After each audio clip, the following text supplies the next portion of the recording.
Once you've gotten used to a ketogenic diet, you're going to want to push your results to the next level. So if you've got your grocery list and your meal planning under control, then it's time to start thinking about intermittent fasting. And okay, before you press pause at the dreaded fasting word, hear me out. Intermittent fasting, also known as IF, is one of today's hottest topics in the diet and wellness communities. And for good reason. If you do it correctly, IF can be an insanely powerful tool for accelerating fat loss and breaking through frustrating weight loss plateaus. Now, it's not essential that you commit to IF while on keto. If the idea of it makes you want to throw your keto diet out the window, then it isn't for you. But if you're up for another adjustment with the potential to ramp up your weight loss and turn you into a fat burning machine, then keep watching. IF basically boils down to two terms, feeding and fasting. You're in a feeding state when you're eating, and all the times in between, you're fasting. Easy, right? Okay, so here's the deal. There's several different methods for fasting, and you get to choose which one works best for your lifestyle. Most people find that at least one of the following is compatible with their life and fits well into their daily routine. Option 1, skip meals that prolong the time your body's in a fasting state. Most people choose to skip breakfast or lunch. Option 2, rely on the eating windows method. This approach involves eating between a 4 and 7 hour window every day and fasting for the rest of it. Option 3, not for the faint of heart. Your third choice is to commit to a 24 to 48 hour cleanse. It's more of an extended fast, and I don't recommend it if you're just getting started with IF. So how do you know which option is best? If you're just getting started with fasting, option 2 is probably the way to go. We found that restricting yourself to specific eating windows tends to work well for new fasters. For example, tons of people have tremendous success only eating between 5 and 11 p.m.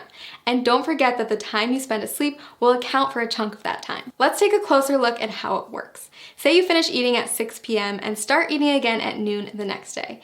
That means you fasted for 18 hours and eaten for 6. In other words, you've achieved an 18-6 window. If you finish eating as early as 5 p.m. and don't eat again until noon the next day, then you've fasted for 19 hours and eaten for 5, or you've achieved a 19-5 window. You don't have to adhere to IF every day. You can try it out once a week at first, listen to your body, and then add in more IF days over time. So why does IF work anyway? The first and simplest reason is that our bodies can only take in so much food at a time.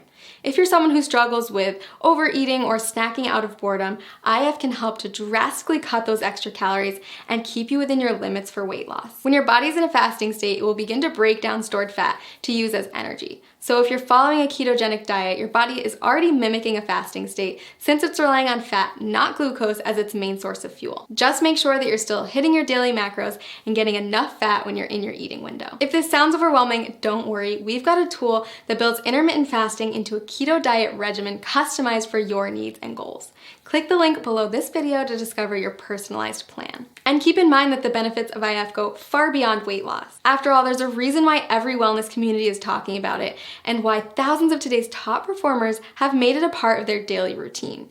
People who practice fasting on a regular basis reap tremendous health benefits in many areas, not just by turning their bodies into maximum fat-burning machines. Nobel Prize winner Yoshinari Asumi discovered that fasting can trigger autophagy, which is essentially a deep cleaning process for your cells. Autophagy helps to stop the aging process, reverse disease, and prevent cancer. It's basically the body's way of cleaning out cells by recycling non-essential components like damaged proteins and getting rid of invading microorganisms and toxic compounds. Like most complex mechanisms, your body needs a break from feeding, so it can focus on performing these other functions instead. Not only does fasting trigger autophagy, it also increases the number of ketones in your bloodstream more than a keto diet alone will do.